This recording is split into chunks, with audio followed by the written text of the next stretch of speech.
आज आप सुनने वाले हैं कहानी अम्मा की बिंदी, जिसे सुनकर आपके भी आंखों में आंसू आ जाएंगे।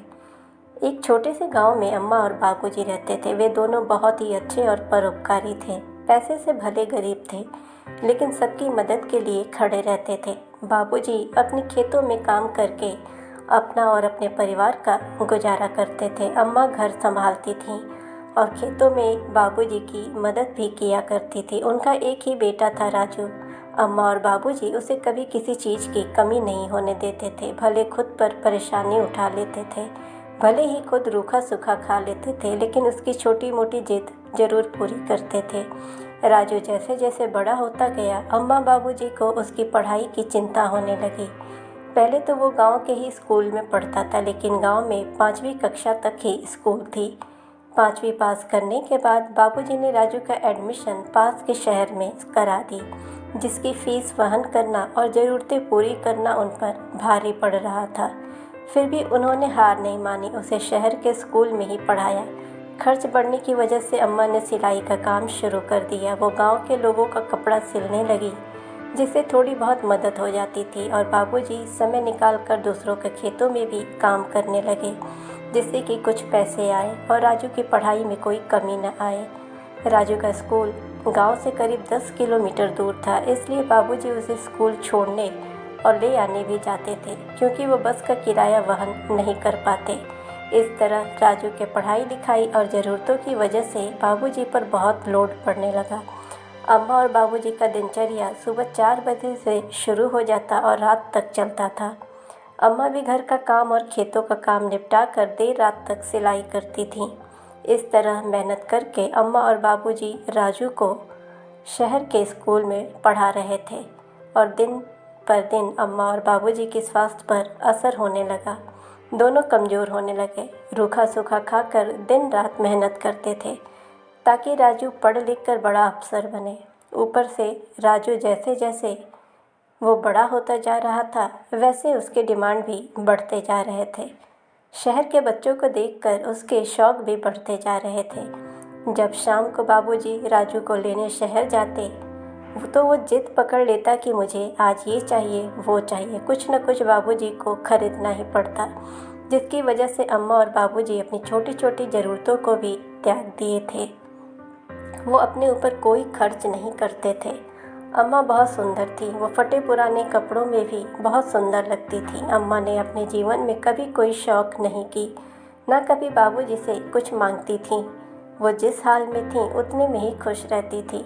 अम्मा कोई श्रृंगार नहीं करती थी, बस माथे पर एक बड़ी सी बिंदी जरूर लगाती थी, जो सुहाग का प्रतीक था। और बाबूजी भी अम्मा के माथे पर बिंदी देख बहुत खुश होते थे। वो अम्मा की सुंदरता पर मुग्ध रहते थे। वो अम्मा के लिए शुरू से ही रंग बिरंगी बिंदियों का पैकेट लाया करते थे, क्योंकि वो जानते थे कि अम्मा को बिंदी लगाना बहुत पसंद है। उसे कोई सजने संवरने का सामान नहीं चाहिए, वो बिंदी लगाकर ही खुश हो जाती है। और बाबूजी अम्मा की बिंदी देखकर खुश हो जाते थे।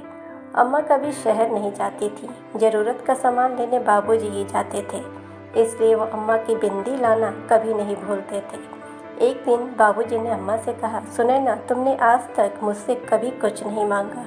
मैं गरीबी में तुम्हें जिस हाल में रखा तुम वैसे ही रही, कभी कोई शिकायत नहीं की। सुनैना, तुम्हारे माथे पर बिंदी बहुत अच्छी लगती है, इसलिए मैं तुम्हारे माथे को कभी सूना नहीं देख सकता।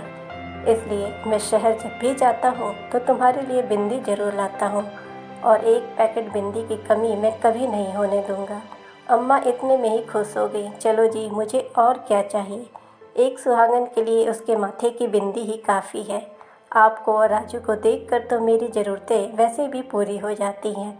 बस मैं यही चाहती हूँ कि अंतिम समय तक मेरे माथे की बिंदी बनी रहे, और मैं हमेशा आपकी ही लाई हुई बिंदी लगाऊं, और एक सुहागन की तरह इस दुनिया से जाऊं। समय ऐसे ही बीतता गया, और अम्मा और बाबूजी राजू को पढ़ा लिखा दिए, और राजू की नौकरी भी लग गई। अम्मा और बाबूजी काफ़ी कमज़ोर और बूढ़े हो गए थे। फिर बाबूजी ने सोचा राजू की शादी कर दी जाए।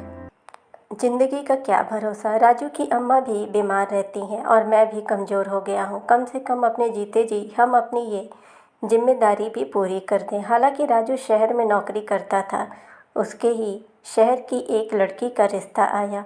अम्मा बाबूजी को लड़की पसंद आ गई। उन्होंने राजू की शादी कर दी। दोनों शादी के 4 दिन बाद ही शहर चले गए। अम्मा बाबूजी को अकेले छोड़ दिए। बुढ़ापे में अम्मा बाबूजी जैसे तैसे अपना गुजारा कर रहे थे। एक दिन अम्मा की तबीयत खराब हो गई। उन्होंने राजू को किसी के फ़ोन से खबर दी कि अम्मा बीमार है, तू बहू को लेकर जल्दी आ, तेरी अम्मा तुम दोनों को बहुत याद कर रही हैं। राजू बेमन से 1 हफ्ते बाद गांव आया। अम्मा बाबूजी बेटा बहू को देखकर बहुत खुश हुए। बाबूजी बोले, आज तुम्हारी अम्मा बीमार ना होती तो पूरा घर खुशी से सर पर उठा लेती। क्या बनाऊं, क्या खिलाऊं, बेटा बहू आए हैं। अगली सुबह बाबूजी खेतों की तरफ चले गए। जब लौटे तो देखे सुनैना आंगन में बैठी थी। बाबूजी देखकर बोले, सुनैना तुम अकेली आंगन में बैठी हो, और ये क्या, आज तुम्हारे माथे पर बिंदी नहीं है। बाबूजी समझ गए कि अम्मा की बिंदी खत्म हो गई है। वो गांव में ही मनिहारी की छोटी सी दुकान पर गए और एक पैकेट बिंदी खरीदे। जब पैसे के लिए जेब में हाथ डाला तो पैसे नहीं थे। बाबूजी बोले दुकानदार से, मैं घर जाता हूँ और पैसे ले आता हूँ। दुकानदार बोलता है ठीक है। बाबूजी घर आए और बहू से बोले, बहू अम्मा की बिंदी खत्म हो गई थी, सो ये पैकेट लाया हूँ। बहू पूछती है कितने की है। बाबूजी ने कहा 20 रुपए की है, मुझे 20 रुपए दे दो। अम्मा इतनी बूढ़ी हो चुकी हैं, क्या अब भी बिंदी लगाएंगी। बाबूजी बोले, अम्मा सुहागन है, उसका दिल नहीं मानता और 20 रुपए तो कुछ भी नहीं है। अम्मा को बुढ़ापे में 20 रुपए की बिंदी लगाने की क्या ज़रूरत है, ये तो बहुत महंगी है, मैं नहीं दे पाऊँगी, बहू ने कहा। अम्मा आंगन में बैठी सारी बातें सुन रही थी। उन्होंने बाबूजी को दूर से इशारा कर दिया, रहने दो। बाबूजी ने वापस बिंदी दुकानदार को दे दी। बाबूजी अम्मा से बोले, मुझे माफ़ कर दो सुनैना, तुम्हें मैं आज एक बिंदी का पैकेट भी लाकर नहीं दे सकता। अम्मा मुस्कुराकर बोली, कोई बात नहीं, आप मुझे कुमकुम से बिंदी लगा दो, मुझे कोई फ़र्क नहीं पड़ता। बाबूजी दौड़े दौड़े गए और पूजा घर से कुमकुम लेकर आए और कहा, सुनैना उठो, बिंदी लगा देता हूँ। लेकिन अम्मा जा चुकी थी। अम्मा के अंतिम संस्कार के समय बाबूजी ने देखा उनके माथे पर बिंदी लगी हुई है, तो उन्होंने उसे हटा दिया। तब पास में बैठी बहू बोली, अरे ये क्या बाबूजी, अम्मा सुहागन थी, आपने बिंदी क्यों हटाई। बाबूजी बोले, अम्मा के पति की बिंदी खरीदने की औकात नहीं थी, इसलिए हटा दी। अम्मा के मरने के बाद बिंदी लगाकर तुम क्या दिखावा करना चाहती हो। बाबूजी ने अम्मा के माथे पर कुमकुम से बिंदी लगाई और साथ में चल पड़े। फ्रेंड्स, हमें इस कहानी से यही सीख मिलती है कि हमें अपने माता पिता का कभी अपमान नहीं करना चाहिए, क्योंकि हर माता पिता अपने बच्चों के लिए बहुत त्याग और बहुत संघर्ष करते हैं, और वही बच्चे जब बड़े हो जाते हैं, सफल हो जाते हैं, तो उनके प्यार और त्याग को भूल जाते हैं और उन्हें छोटी छोटी चीज़ों के लिए तरसाते हैं। कोशिश यही करनी चाहिए कि हर बच्चे अपने माँ बाप को खुश रखें और उनका आशीर्वाद लें। फ्रेंड्स, अगर आप चैनल पर नए हैं तो चैनल को सब्सक्राइब करें, नोटिफिकेशन बेल दबाएं ताकि हमारी हर कहानियाँ आप तक पहुँचती रहें। इस कहानी को ज़्यादा से ज़्यादा लाइक और शेयर करें। मिलते हैं ऐसे ही इंटरेस्टिंग कहानी के साथ। Thanks for watching.